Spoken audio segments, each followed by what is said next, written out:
What's happening, everybody? This is the Pensive Brothers podcast. This is Aaron. This is Elliot. Hope everybody out there is having a fantastical day. Fantastical. So we have officially crossed the Rubicon.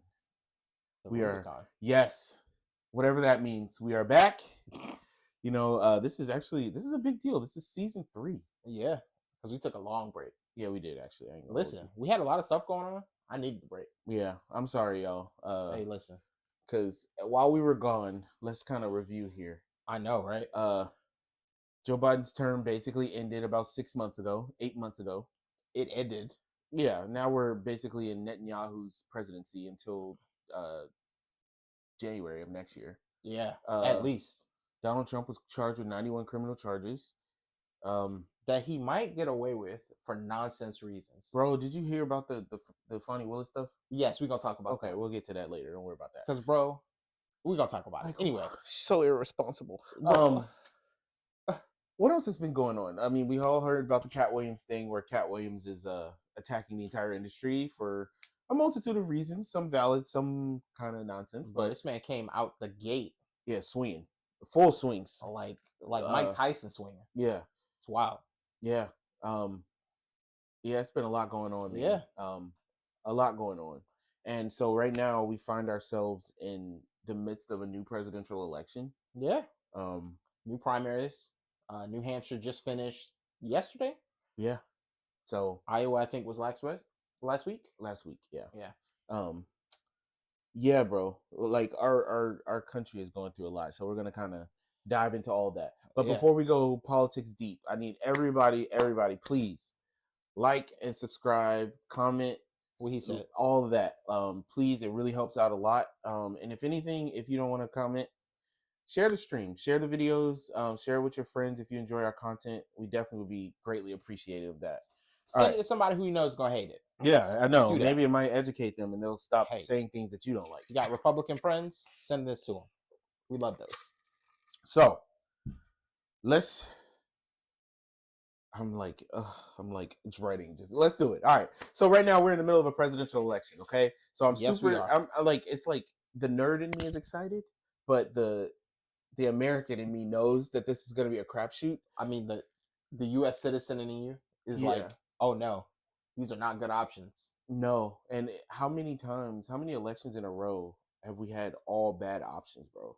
Like, it's kind of ridiculous at this point, the fact that we continue to inevitably elect people that the electorate is saying that they don't want. Well, it's only odd if that's not the system working the way it was built designed. Exactly. Yeah.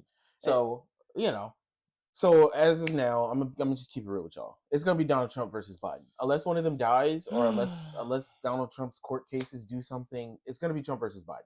Yeah. Like everyone that's out here running around pretending like RFK or one of these other guys, Dean Phillips, whatever, is gonna do something. They're not. All the Republicans have dropped out except Nikki Haley. Well, Dean Phillips got 19%? Well, Biden wasn't on the ballot. Okay, hold on, because. Yes, Biden wasn't on the ballot, but he still got like 53% of the vote. He also spent the most money in New Hampshire. True, even though he wasn't on the ballot. So it's kind of, and then you got to keep in mind. So let's kind of go through this a little bit. Yeah. So let's start with the Democrats, and then we'll move over to the Republicans. So as far as the Democrats are concerned, the Democratic establishment, the Democratic Party, is trying as hard as they can to just get rid of the primary. Like there is no primary. Pretend it didn't happen. Pretend it's not happening. Primaries. So you've got a couple of candidates in the race right now. Dean Phillips, Marianne Williamson, and technically Cenk Uygur's in the race, but there apparently also was a person called, what is it, Vermin Supreme? Apparently that was a thing. That sounds like a rodent pizza. Or like a bad band name. Yeah. Or maybe the name of a pretty aggressive wrestling finishing move. Actually, that does sound like a bomb. Yeah, like wrestling some type move of name. Like a power bomb off the top ropes. Shout out to Lil Tony. Yeah. So anyway. And John, actually. Right. And Jamal and Neek. Hey. Yeah. So it's a whole lot of fans out there. So anyway, the Democrats are trying to make sure that no one can basically run. So they're doing a media blackout. Correct. They haven't gotten any town halls. You guys have probably seen Ron DeSantis and Nikki Haley. They'll have a CNN town hall or a CBS town hall, or Fox News town hall. How did Mike Pence, I sign bombs that are going to blow up children, Mike Pence, he got a town hall where he got negative 13% of the vote. Literally everyone in the country with the last name Pence voted for Trump. So it's like he got a town hall. Like I don't think that he would have voted for himself. Right. So I mean, he wrote Trump on his ballot. And that's the thing, right? So I get frustrated with the media because you know that these types of things wouldn't happen if it wasn't for the media. Well, so the media is on both sides. So the Republicans, they have the right-wing media, the Fox Newses of the world, and the One America News and all that, and the Charlie Kirks of the world that are gonna blast their message out and keep it going. But the Democrats always complain and say, "Oh, we don't have left-wing media," but no, the mainstream media is not giving those town halls because they are also making sure no one can challenge Biden. Well, I think the problem we've run into is we are at probably the most extreme corporate money controlled media situation that I think we've been in modern history. Yeah.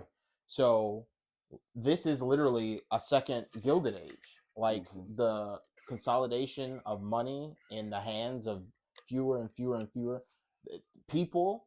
The interesting thing is they are not making mistakes of, the robber barons before. So it's not one family out loud saying, hey, we own everything and making themselves a target. Instead, it's a bunch of people who you've never heard of and you've never seen on the internet who own just enough of a couple of companies getting along together with a bunch of other families who kind of own big chunks of a bunch of stuff. And then they all go to BlackRock and say, okay, don't let them talk about this. Right. And literally it's that simple. So the narrative is the Democratic primary is not happening. Yeah. So, no. It's not that it's not happening. It's that there is no primary. Because the difference is, saying it's not happening is implying that it exists. That it's supposed to happen. Yeah. That we're doing something different. Yeah, there is no primary. Right. No. There's no such thing as a Democratic primary. He already primary won. It's already happened. Over. It's over. Yeah. So to keep it short, we keep it short here. So what they did in 2020, if you guys remember, Bernie Sanders was winning at the beginning of the election. Yeah. When all the candidates dropped out and did what Jamal Bowman calls jumped him, were basically all of the candidates, with the exception of Elizabeth Warren. Right. Because she had to split his. Yeah. It dropped out. Like, so that's Beto O'Rourke, that's Kamala Harris, Amy Klobuchar, Pete Buttigieg, etc. Tom Steyer, I think. They all dropped out, endorsed Biden. Yeah, Andrew Yang. Biden began winning. He began that winning with South Carolina. So when Bernie won, remember Bernie won Nevada? Yeah. And everybody was freaking out. Yeah, and they were like, okay, we got to do something. So what they decided was, because Biden did so good in South Carolina last time, let's push South Carolina to first next time so that we can have a little bit of credibility behind the idea of saying that the election is already over. So they tried to force New Hampshire, who is the first primary of the election season. See, Iowa's a caucus. It's not a primary. Right. So New Hampshire was supposed to be the first primary. And it's in their state constitution that they have to go first. Like, it's not a like law. It's not like, oh, we want to go first. No, they don't have a choice. It's part of their election laws in the state. And it's funny. It's in their constitution. The way it's written is our primary has to be 7 days minimum before any other primary that happens in the country for presidential elections. So it's that black and white. So what ended up happening was they set the date for South Carolina, which is mad early, right? So New Hampshire did what New Hampshire does. They was like, okay, well, we just took that date and picked the date before that. So the Biden campaign and the DNC said, your election doesn't count then. No one cares. So New Hampshire took Biden off the ballot. Off the ballot, yeah. So Biden is now a write-in candidate in New Hampshire.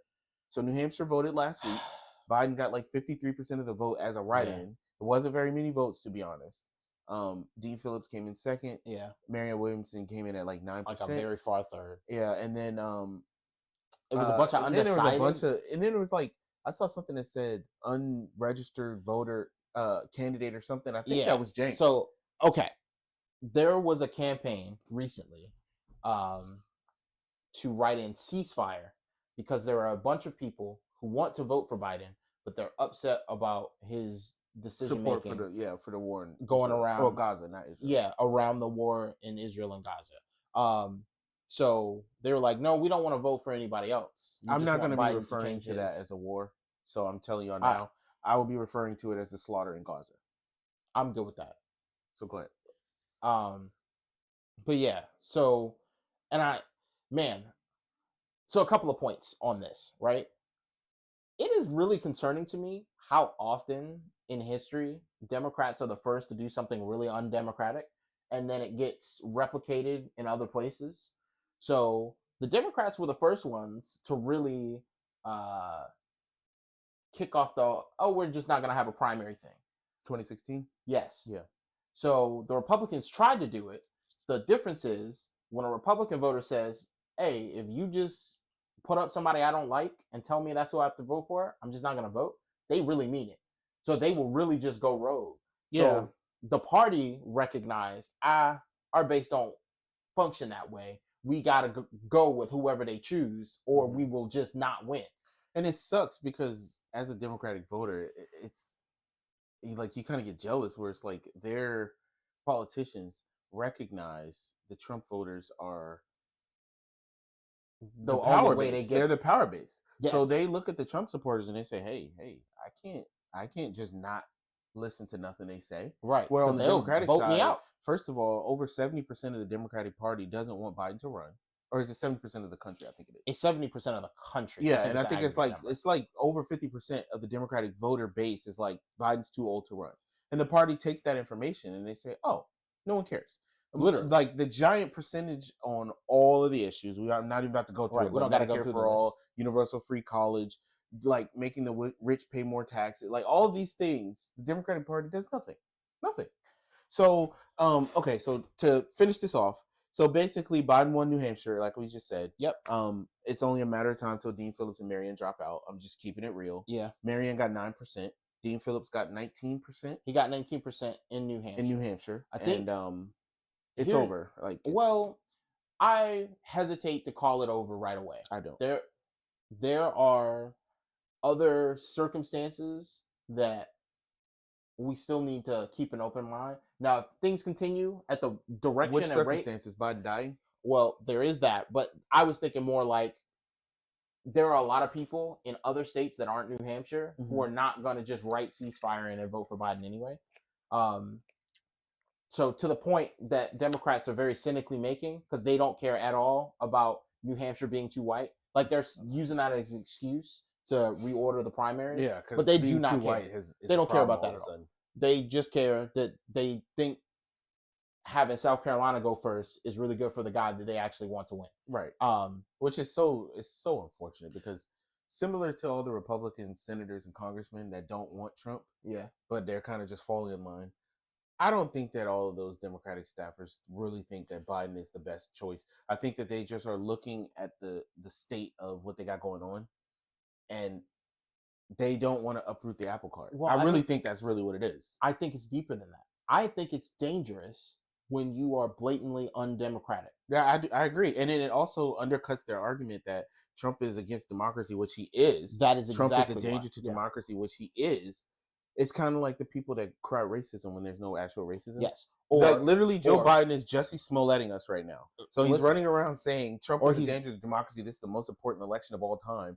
But we're going to be undemocratic too. Well, now nobody's going to nobody's going to take what you're saying serious. Well, it's not even just that.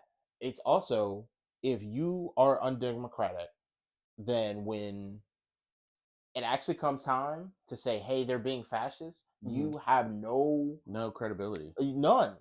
And like you're the boy who cried wolf. It's almost worse because they're gonna say, oh well, it was okay. So we're gonna do it too. And then you can come back and try and be democratic. Right. Like I be telling my wife sometimes, oh, so you mad at me for it, but when you did it, you expected me to be okay with that. So no, I'm gonna get my lick and then I don't get my lick. I just be letting her have it. I love you, baby. All right, so Anyway. we're gonna switch over to Republicans real quick. Yeah. So Trump won. The end. Yeah, so we can go and wrap this up. So this has been. No, I'm just joking. So basically, just to kind of give y'all a synopsis here, the Republican primary is going on right now. There were a lot of candidates in the race. I'm gonna be real. You had Tim Scott, the senator from South Carolina. You had Chris Christie, Mike Pence. Oh, I forgot all these people. Yeah, they all dropped out immediately because there was like before the first votes were cast. Yeah, it was like, we have no chance. They were getting spanked like immediately. Yeah, I think it was like 80% Trump.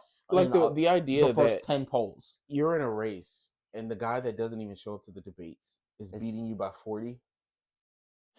It's not Asa Hutchinson. Real question. Like, if it doesn't matter what the parties do, everybody just picks a guy that they've decided on. Why do we have parties? We have parties because we have parties. Like, there's no reason for them.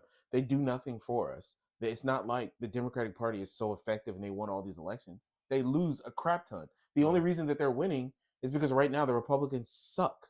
Like, they got rid of Roe v. Wade and they're still paying for that. Trump's election denialism, they're still paying for that and still doing it. Both parties are reliant on the other party sucking, because the only reason that Republicans win elections is because Democrats do crap like this whole ending democracy, the war in Gaza. That's the only reason that Republicans win. And the only reason Democrats win is because they try to stop people from having abortions. So if either alternative just decided, you know what, we're going to be a good party now, the other party would get destroyed. Well, not only that, Democrats really seem to be very weird about the border right now. So, like, some of the Democrats are criticizing Biden on the border and some aren't. But go ahead. Yeah, well, I'm no that's a big point. Immigration hawk or we got to deport all these people type. Like, I don't think that's a great way to approach that problem. Yeah, because not gonna. It was just gonna be. It's kind of like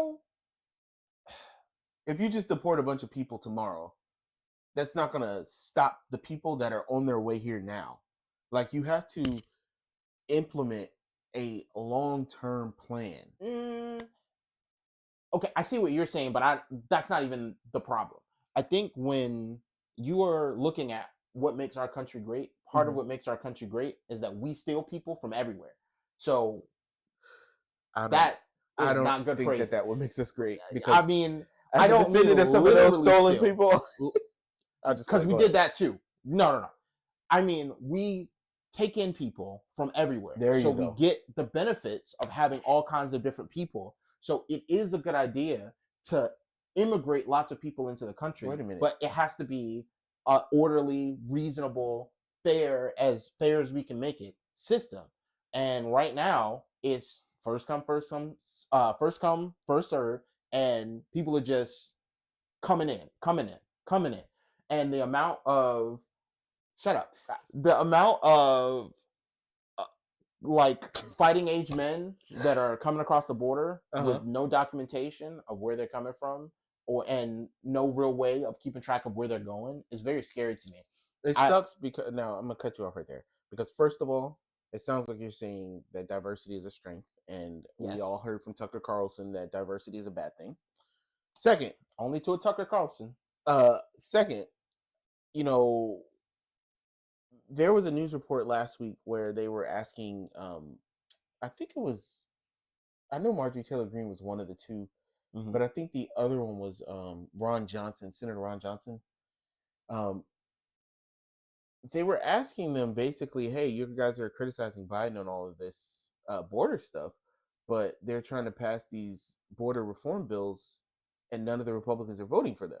And they're like, no, we're not going to give Biden a win on the border on an election year. No, we're not voting for nothing. So to me, that is a giant part of the problem. I'm not saying that Biden is perfect or the Democrats are perfect, but I'm going to keep it real with y'all.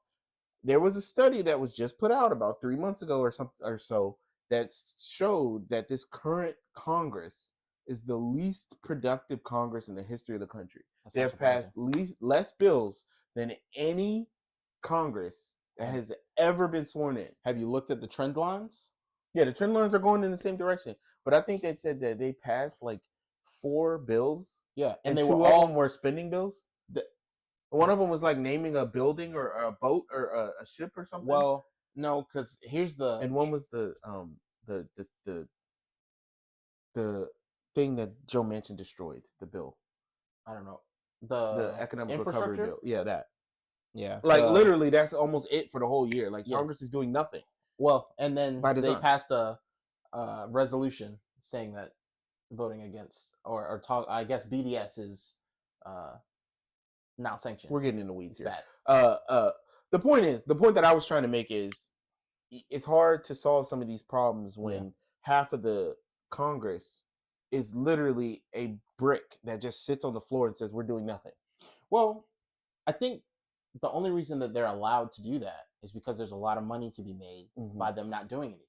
And this is kind of the issue that I keep coming back to is we have gotten so far down the road of bad incentives behind allowing moneyed interests to infect so much stuff that I don't know how you rectify these things without making hardline laws about what stuff money can be involved in. Like if I'm a wealthy person and I want to influence a thing, there are certain industries that I just don't think large amounts of money should get you into that door. Education is actually one of them, weirdly enough. Congress is one of those places. It should be. Where the White House, judge, if you're not wealthy, well, all of our branches of a government, so judicial, legislative, executive, should be government branches. They should not be worried about how much money, per se. They should be worried about what is best for the country as a whole, and that's really how they should be driving things. But it's obviously that's not what's happening. But there are other things. So like education, and I mean at like the collegiate level, I think in other places it can be a little different. But at least public colleges being rich should not get you a pass. So like people like Bill Ackman should not be able to go to a public college and say, you need to kick so and so out. No. And it's crazy because those rich people that, they have the like if your parent went to Harvard, you can get in legacy admissions. That's what it's called. So while those same people that are taking advantage of legacy admissions are criticizing things like affirmative action, crapping on, we're all over the place here. Listen, but we're not. I'm gonna tie it in. Okay, here we go. So the problem always ends up being, it always comes back to, if we don't figure out a better way of making sure that people can't just take advantage of chaos and make themselves incredibly wealthy in the chaos, we'll never be able to fix it. Because the system is built that it's all about the disincentives and the incentives. So, I look at Nancy Pelosi, and I look at the Clintons, and I look at the Trumps, and I look at all these people that go into Congress and they're just a regular guy, and then they come out billionaires there, and they literally have over $1 billion, $2 billion, $3 billion. And you're like, how did you do that? You should be working for us every day. You're supposed to be making $176,000 a year. That's crazy. How in the world you got $1 billion? Like, and so we know how. So anyway, the point that I'm making is, Trump is gonna win. So we all need to be very, very afraid that Donald Trump is going to be president again, because it's like, and it sucks because now we're going to transition to Gaza here. It sucks because I'm not voting for Trump. I'm going to vote for Biden if Biden is the nominee. I'm not voting for Biden in the primary. But I told you before, on climate change alone, Republicans are out for me. I agree with that. So I can't, in good conscience, for me, I can't speak for everyone else. But for me, you have a party of people saying that climate change is not real and that this planet that we all see is burning and is on fire. Like, we should just continue letting oil companies destroy and drill and do whatever. For that reason alone, I'm sorry, I can't. You know what's hard for me about that? What? Okay. Well, Joe Biden has drilled a crap ton. Okay, that's the first problem. The second problem is, when I look at the way a lot of Democrats have approached climate change policy, they talk about it the way we would want them to talk about it if they were going to do something about it. But then a lot of the actual policies that get passed don't at all affect what's happening. Or they can take the Biden approach and never approach any policy on it, ever. No, I'll give you a perfect example. So there's this cap and trade carbon emissions kind of policy where, hey, listen, you just need to do a carbon offset. So if you're gonna pollute, you need to help clean up somewhere else. Well, the problem is they just charge it up and say, okay, hey, we polluted X amount this year, so we are gonna help clean up over here next year with something else. Yeah, and they just never do that. No, it's different because like when Trump was president, Trump passed a law that literally just gave coal companies the ability to just dump in the lakes But again. this is the So it's like they both suck. They both no, suck. but here's what I don't know what to do with. Okay, if I'm dealing with somebody who punches me in the face, I know I'm fighting, right? But if you smile at me, we had a conversation, you met my mom, you had dinner at my house, and then after I drop you off at your house, then you sneak into my house and punch me. Like one of those things, I actually have the opportunity to do something about. If you sleep me while I'm not prepared, I'm not paying attention, like I'm comfortable, I feel like it's a lot worse than if I know I'm in a fight. So, well, I guess that's the thing because you would argue that Trump is just going to punch you in the face and then Biden is kind of sneaking you from behind. Yes. But pause. But for me, when I think about Donald Trump just punching us in the face, it's so many different aspects where he's punching you in the face over and over again. I think about the rise of anti-Semitism. I think about the fact that he's trying to do another tax cut for the wealthy. Okay. I think, all of the things that I'm against, he is like literally shadow boxing in the mirror waiting to do it to us again. And I'm not saying that makes Biden good. I remember making this argument. I was having this conversation with Dad or Pastor Ben or whatever in 2020 where I kept saying Trump bad does not, it doesn't automatically mean Biden good. It doesn't mean that. It's not because in 2016 there was a lot of that. No, where it was like, I think it's not even that Trump bad might equal Biden good. It's like Trump is bad in this list of ways. Biden is bad in this list of ways. So now I'm trying to compare poop lists to figure out which one is less poop. And that's not a good. Yeah. That's the thing. Wait. It warps your frame. Yeah. Because the problem we keep having is the lesser of two evils. The evil is getting closer and closer to where it's not about it's indistinguishable. No, it's that there is no non-evil option. Right. So I have to choose the world getting worse, and y'all are telling me, well, you chose that. It's kind of like getting back to the Israel and Gaza thing. Everybody talks about how Hamas was elected. We're about to go into Gaza. Yeah. So we're going to start with Gaza. Well, hold on. But go ahead. I'm going to try and give the cliff notes on this. So everybody by now probably knows back in October, there was an attack from people who broke out of Gaza, which is a place in Israel. It's off the border. And it's about the size of Las Vegas, okay? It's a little smaller than that, but yes.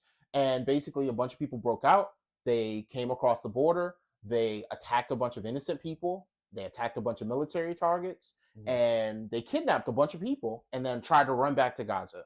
Israel, after something like 15 hours, they finally got their military back in place. They started firing on every target they could see, including a lot of their own people. And they started trying to fight. And ostensibly, from there, since they have been killing a lot of people. And I think the problem that most people have is when you get attacked, there's an expectation that you're going to be able to defend yourself and you're going to have some kind of response. But your response is supposed to be military to military.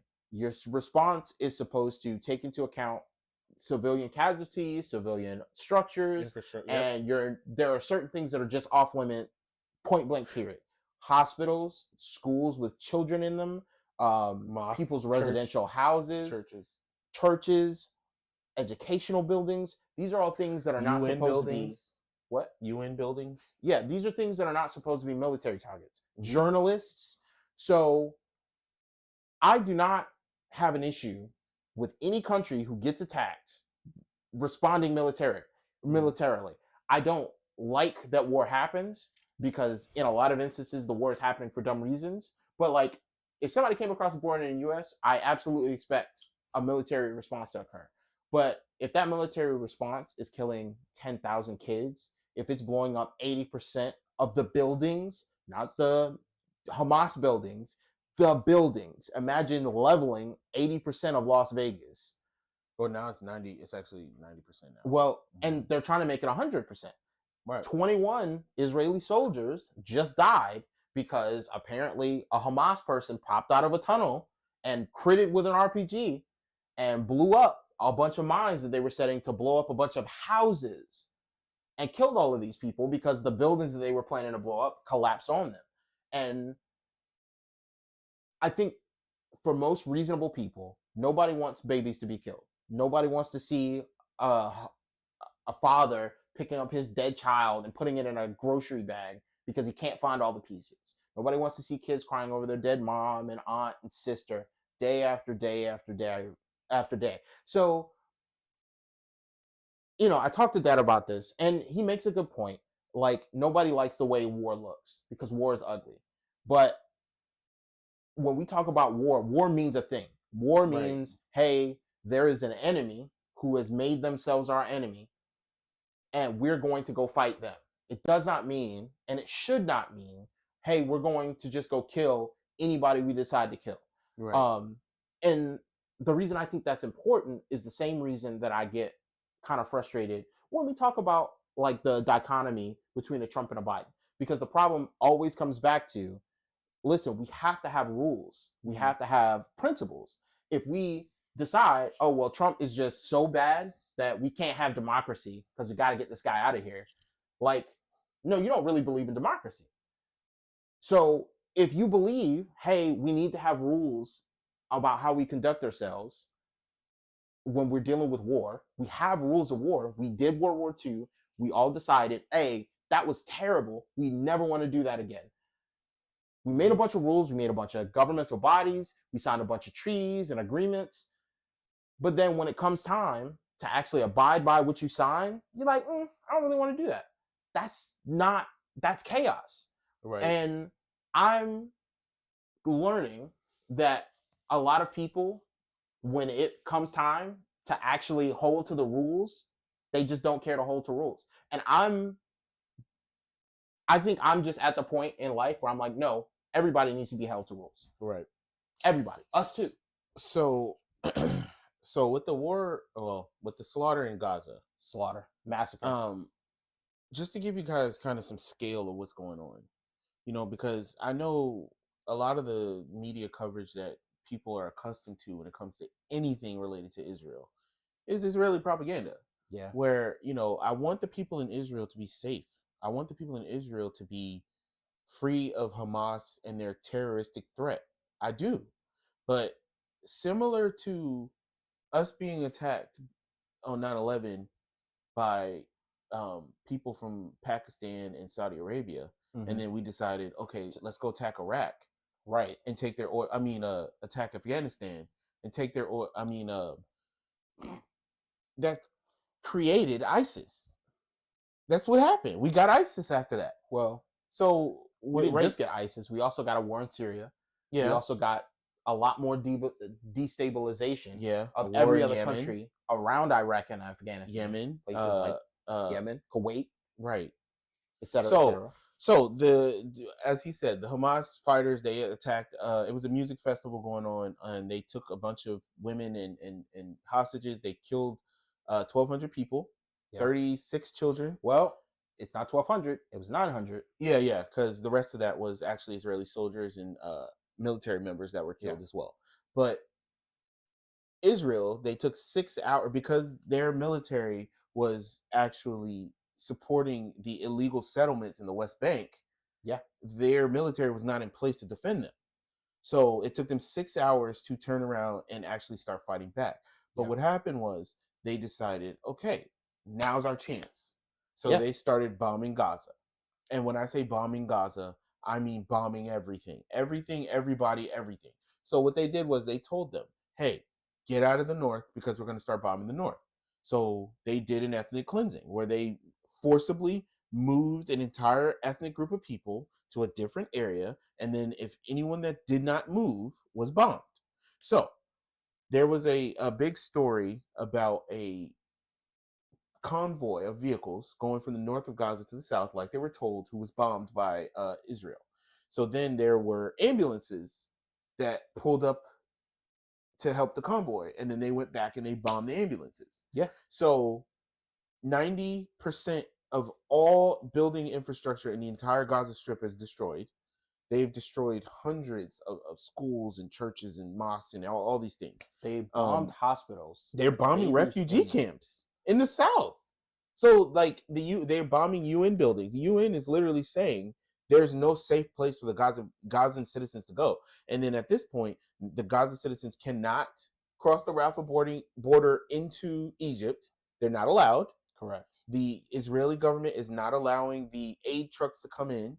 They're like literally every aid truck that comes in, they take every item, thousands of items out of the truck. If there's a single item that they're not allowed to have, for example, tents.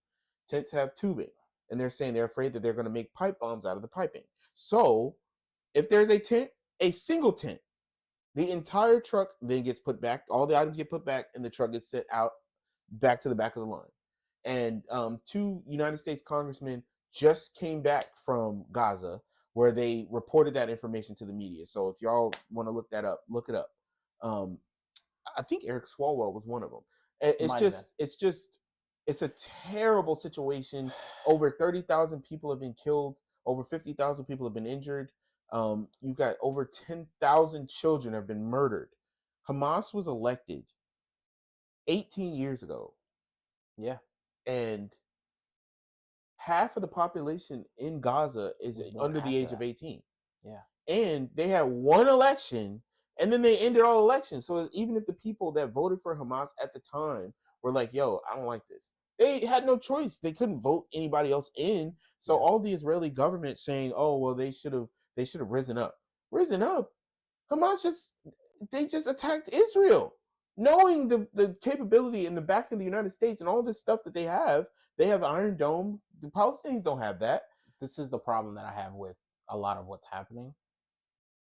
And this is kind of the problem that I have with like a lot of the American exceptionalism. And I mean that in the bad way, not in the good way. Because there are a lot of things like rah-rah American that I'm 100% for. We should be the best. We should hold the highest standards. Right. Like every country should try to do that. Correct. But we should do it. We should actually do it because we can't. But if everybody else has rules they have to follow and we don't have to follow them, that just makes us a bully and a terrorist. And a lot of the things that Israel's doing, if they were Iranians, if they were Iraqis, if they were Saudi Arabians, we would call them terrorists. We would. Yeah. Based on the standard of October 7th. If a bunch of people who were Iranian came across the Israeli border and kicked a bunch of Israelis out of their houses, and if they decided not to leave, they shot them, we would call those people terrorists. Right. Elliot. So if we did, it's because like that story it's so many stories from Gaza that I just can't get over. Yeah. Like there was one where there were Israeli citizen hostages being held by Hamas that managed to escape. They escaped. It was like 6 of them or 5 of them or something. It was a couple of them.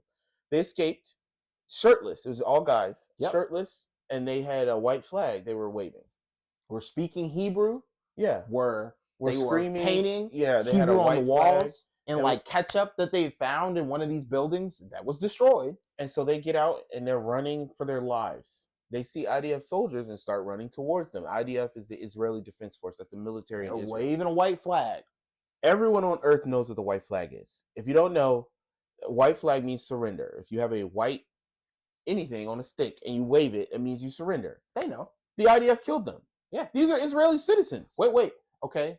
Because what makes that story worse to me is they said, oh, well, we don't have a policy of killing innocent people waving white flags. Like 2 days ago now, on camera, cameraman goes up, he talks to a couple of Palestinians who are in the South. They're like, hey, they told us we had to leave those buildings up there. We kind of heard the fighting getting closer, but I had some family members who didn't leave. I'm just trying to go get them. We're going to try and run up We got a white flag. We're holding up a green Palestinian passport and a white flag so that maybe they'll let us go get our loved ones and then come back. The guy finishes his interview. He walks like maybe 50 feet away. He's still filming these people. They walk up, pop, pop. One of the guys hits the ground. They shot him in the head immediately. He's waving a white flag. So I don't understand. It's one thing if there's plausible deniability, but I get very frustrated with how many people don't engage with the information that's there, right? Because they are. And that's the part that's so frustrating. Like sometimes I tell people, like sometimes I wish I didn't know as much as I know, because it's really frustrating to be in a situation where you know that this is happening, and not only is it happening, you guys, you're paying for it. Yeah, you are paying for every single one of those 10,000 children that have been murdered. But you can't have healthcare though. When they tell you that we can't afford universal health care, when they tell you that we can't afford to forgive any of your student loans, we can't afford to do that. We can't even pay down the national debt. Orlando Brown said, how y'all gonna charge me for apples? God gave me apples for free. So when they tell us that we can't afford universal child care or universal paid family medical leave, we can afford to bomb 10,000 children. And again, I'm gonna say what I started with. I want the people of Israel to be safe, just like I want the people of the United States to be safe. The people of Gaza should also be safe. Yeah. I don't want Hamas to just get a free blanket reign to just do whatever they want to Israel just because we want Israel to stop. But at the same time, you guys, we are paying for the bombs. That's what I'm trying to, like, I need everyone to recognize. Like, to understand what 10,000 children are. That is a small college stadium full of children, all of them dead. Yeah, you just blew it up. All of them. And it's just like the stories, bro, like of all of these children that have been amputated. There's multiple stories. There are zero functional hospitals in Gaza because they bombed them. There are thousands of women giving birth to children with no medical equipment. I mean, think about all the women that have given birth. What happens if you need something? What happens if you need a C-section? There are no functional hospitals. There's no anesthesia. None. So they're doing forced amputations of children with no anesthesia. None. Wait. It's worse because there's also no water. Right. People are drinking seawater. There's no food. Mm-hmm. There's no electricity. Mass starvation. There's no internet. They're not allowing medicine in. So we are at the point, to me, where like I gotta look at you funny if you know, because it's one thing for people who are just like, it's too much, I gotta disengage, I can't value your opinion on this particular issue. Like, you need to really interface with the facts before I can be like, okay, now we can converse about this. But I can at least understand, hey, listen, I got a life, I gotta try and navigate the world that I'm dealing with. As terrible as that is, I can't deal with that. Okay. Yeah. But all of these people on the internet who see everything, you see the videos of people putting their dead loved ones in bags. You see the videos of child after child after child crying because their entire family is dead. You see the videos of people writing their names on all four limbs of their children because they recognize that when their bodies are blown up, they might not be able to identify him. So, that's my son's arm. Like, give me my son's arm back. Maybe we can find his body around here. Like, and then you go and you watch those Republican debates where Nikki Haley and Ron DeSantis are going back and forth talking about, I would tell Bibi Netanyahu to finish the job. Finish what job? They haven't murdered enough children? Look, Netanyahu is the biggest part of the problem to me, okay? Because first of all, it's his responsibility to keep his citizens safe. True. If they weren't so focused on the settlement policy is the problem. It's the problem. Because you like, if somebody came into Texas, if Mexico went into Texas and said, hey, we want this land. It was ours before, and we have just decided that this is ours. So Texas is now an open air prison where we can turn off the electricity, we can turn off the water, we can turn off everything, the gas, whatever, whenever we feel like it. You're not allowed to go into any other states around Texas. You can't come into Mexico either. And we're just going to kind of casually bomb you every now and then? Do we think that the people in Texas are going to just be like, you know what, this is awesome? Or do we think there's going to be attacks? Well, so you have to end the occupation. It's worse than that, because I think you're shooting a lot of bail for like the attitude of the country over there. It's very odd to me that a country that was born out of a Holocaust, like out of what is ostensibly the most heartless, grotesque, like unimaginable mass murder of people, can be so cavalier about mass murdering people. I know, that's the part that I've been struggling with, because you know, they get that blanket of, well, it can't be a genocide, it's Israel, but it's like really, words have definitions, guys. Well, it's not. I think the problem has always been, and I kind of had this thought when we went over World War II and the Holocaust when I was in like middle school. Somebody asked the question, how could anybody ever do this? This is so terrible. I still ask that question. And my history teacher said something really insightful. I can't remember her name. Really nice lady. Which grade is this? This was 8th grade. And then I had another conversation. Was it Mr. Goen? What was the big white guy, glasses, long hair? He was a really good history teacher. Mr. Plude? Mr. Plude. He was another guy that I had like history conversations with. I didn't have Mr. Plude. I had Mr. Gordon and Miss Hatfield. I had Mr. Gordon in high school, I think. Yeah, both of them were in high school. Mr. Plude was in high school too. I had Mr. Plude my freshman year, I think. Anyway, the teacher said, well, you have to remember, Germans at the time were just regular people. And I want you to remember that we could be Nazis one day too if we're not careful. It's really easy to dehumanize people and to decide that they don't deserve the same kinds of rights you deserve and they're something other than a human, and then to treat them that way. So you have to be on guard that you never find yourself in a place where you're excusing treating another person not like a human. And that stuck with me. It stuck with me till this day. And we were only about 120 years away from doing that to black people. I mean, slavery only ended in 1865. But we're talking about 1939 when World War II started. But I posted today, we are all Gazans and we're all the IDF. We are all Nazis and we're all Americans, okay? Every dichotomy that you think exists doesn't really exist except for the circumstances that you find yourself in. And the label. Literally. We're all people. And the thing is, the people in Gaza and the people in Israel, they come from the exact same geographic area. They're just bombing each other. And it's like, bro, like... Yeah. So we're going to wrap this up because it's depressing. It's too much. And like when I talk to the people and they're just like, well, you know, we can't criticize Israel because it's Israel. And it's just like, bro.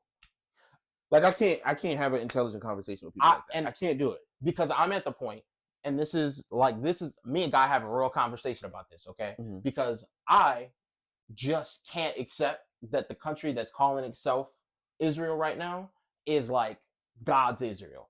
And arguably, if you read the Bible, Israel did a lot of stuff that God was like, hey, I don't like that. Well, arguably, again, this has to be in that list. Well, it has to. Well, again, this assumes that these people who are saying, hey, we're God's people, are really God's people, and they're not like, you know, somebody else. Well, that's the thing, right? Because I was asking Dad about this. I was like, I don't know if this is God's people or if this is just a guy doing this stuff.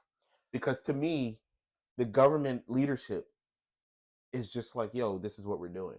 And it really reminds me, and I'm just wrap on this. It really reminds me of when George W. Bush used to say, you know, I prayed and God told me that this is the right thing to do, so we're going to invade Iraq. Like, maybe that has nothing to do with God. Maybe this is just a guy. Maybe that was just you. It's just a guy that decided, you know what, I'm going to do a thing. Hey, listen, at the end of the day, it's terrible. And I know, like, I can't vote for Joe Biden. So I don't know what I'm going to do come November. I really don't. I have to think about it. I have to pray about it because I really don't know. I can't vote for that guy, but I'm not voting for Trump. So I don't know what I'm going to do. I'm probably not going to vote for RFK Jr. either because he got a worse opinion than Biden somehow. Yeah, I know. He went. Anyway, let's get off it. We're not even going.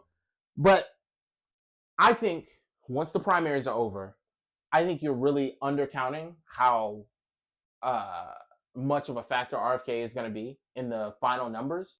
I really don't think the fact that both Trump and Biden are like the most unpopular people who have ever run for president is Trump's even more unpopular than he was last time. I didn't even know that's possible. And that's what I'm saying. So I don't think that can be overstated. So the fact that there is another guy, if he manages to actually be on the ballot, there's a lot of stuff working against him. He's got a lot of hill to climb. And also, he's got a lot of Trump support, not a lot of Biden support from what I've seen. So he has a lot from both, but it's different camps. Now, one thing that I think is really going to hurt him is he totally lost any like progressive left type support because one, the Israel stuff, but also there's a lot of times where he can be very cogent and the things he's saying make perfect sense. And then you can tell when he kind of veers off to his like script, his prepared talking points, because all of a sudden the things he's saying don't make sense anymore.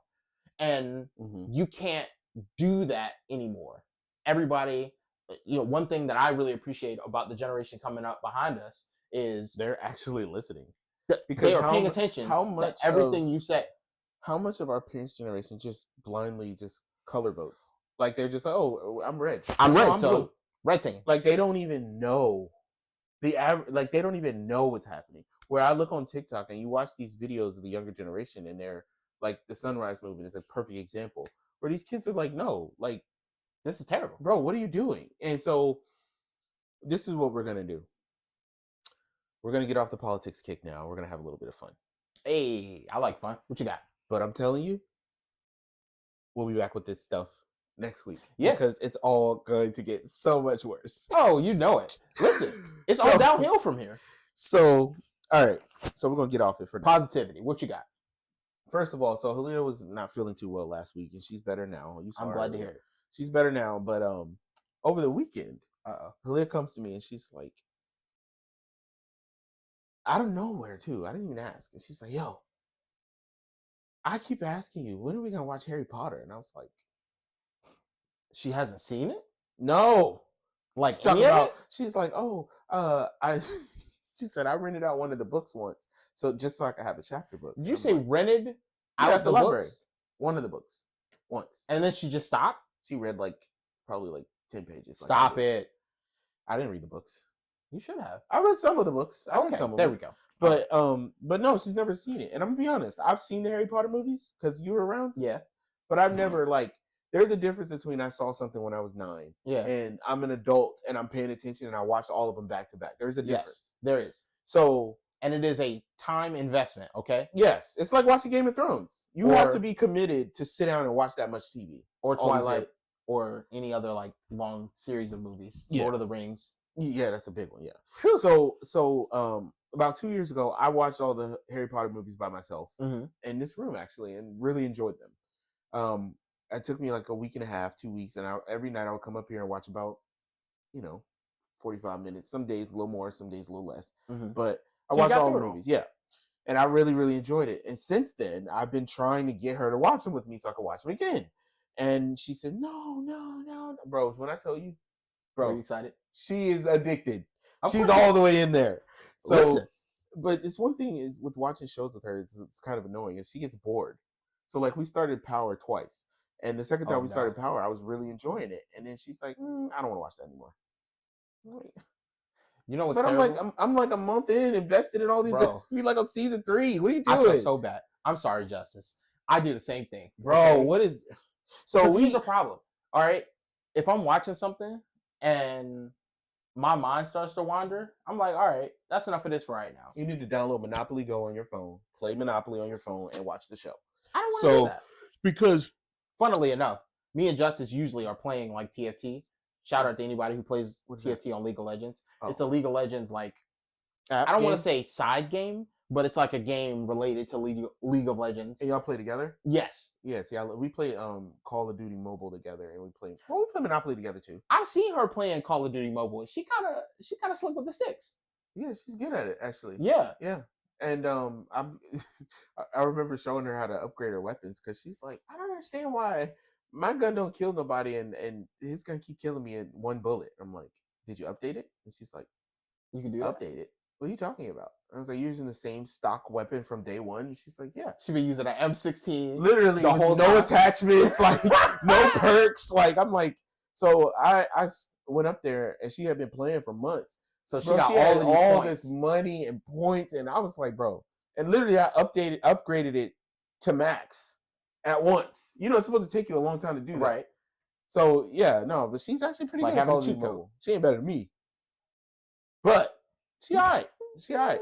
It's like we come up here and we play Madden every now. You see, it's right there. We come up here and we play Madden every now and then, and she's listen. Me and Justice, she's okay. We play in ranked mode, so we both are Silver 3, which is on what game is this? This is on TFT. Okay. So we play together, and we're both Silver 3 right now, which I'm assuming is good. Silver 1 is the best in the Silver tier. Silver 4 is the worst. And we've been stuck in Silver 3 for a long time.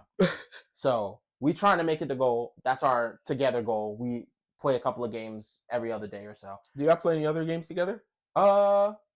We play like board games together. We've played a couple of, what do you call it? Like escape room type games on Steam together. We need to have another game night, bro. We do. The last one was really fun. It was, actually. And I got some new games for us to play. So we did too. So yeah, hey, we need to set that up. That's gonna be some off pod activity. Because yeah, I know, right? Yeah, maybe we should. Hey, that would be fun. Listen, but if y'all want to see us play board games on camera, you guys would probably get a serious. You're gonna have to request that, like a lot, because we don't want to do that. You guys would love the league. She's awesome. She is. She's great. That's why I married her. Yeah, had to take her off the market.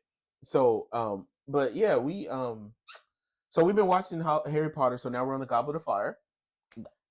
The best one, in my opinion. Yeah, the part where it's the best book too. And then spoiler alert if you haven't seen Goblet of Fire, but it's been out for like 10 years. Literally, the part where he's taking on the dragon by himself. Yeah, and he flies away on his broom. Yeah, like before that, when the broom comes in, because it's silent. When the professor was telling him, he's like, all the other players, they have something that's their strength. Like, what are you good at? And he's like, I was like, man, I feel that. Yeah. So he starts talking about how he's a good flyer, and he's like, yeah, so use your broom. He's like, but I don't get a broom. He's like, you get a wand. Bro, so, like, you have literal magic. Or like, bro, that's one thing that I do love about the show. Now, the one criticism that I have is, upon rewatching, I realized they're a bit heavy-handed in trying to make a point. Yes. So, point number one that I noticed in the Sorcerer's Stone, the first movie, is clearly Slytherin is the bad school for all the bad kids. Yeah. And Malfoy is the worst. Is a bad kid, and he's a little B word. And it's like, okay, we got it. He's a bad guy. They gave him the Joffrey treatment. Literally, but Joffrey was done better. See, because Joffrey, if you remember, Joffrey started out as a little scaredy cat, right? And you saw him turn into a monster. Not just turn into a monster, but you saw him kind of testing his power. So when he took the throne, you could see that he was still scared of his grandfather. He was still kind of scared of Ned Stark until they basically attacked him. Right. But he was very scared of his grandfather. I'll kill you. Right. And until his grandfather died, he wasn't full on monster. Yeah. So I feel like they kind of showed him rising to become. They gave you a progression. So where with Malfoy, it's just like from his first scene, it was like, dude, I hate you. I don't know. That's just my opinion. That was his character in the books too, because like he was completely obnoxious every the second way of the J.K. Rowling writes her characters. Everybody is like very much, oh, this is the fairy godmother character, Tonks. This is the fairy godfather character, Sirius Black. This is the dead parents meme. This is the I'm gonna keep it a buck, evil bro. Bad guy who can't ever be redeemed. Sorry to the Harry Potter fans out there. I don't like Ron. He's annoying. Sorry, I said it. I mean, Ron is annoying, bro. He's annoying. He's emotional. He's rude to Harry sometimes, and I don't like it. I don't like that his mouth is always full, but it never looks like he's chewing. I don't like it. That's so specific. Why? I also don't like the way Hermione cries. Maybe because you she don't cries like the actors. On a 10 day one. I do like the actors though. I don't like Ron. I don't really like Malfoy. Poor Rupert Grint. I don't like Ron, bro. It's like annoying. It's annoying me every time he comes on the screen. I wish you had read the books. There was a series that is not a movie, so you're probably never going to see it. But it's called Harry Potter and the Methods of Rationality. which it was really interesting to me. I really like that version of the story. I think basically it's if Harry was a hyper rationalist and approached magic in the Harry Potter universe with like a scientific direction. This is so you because I'm like already half asleep.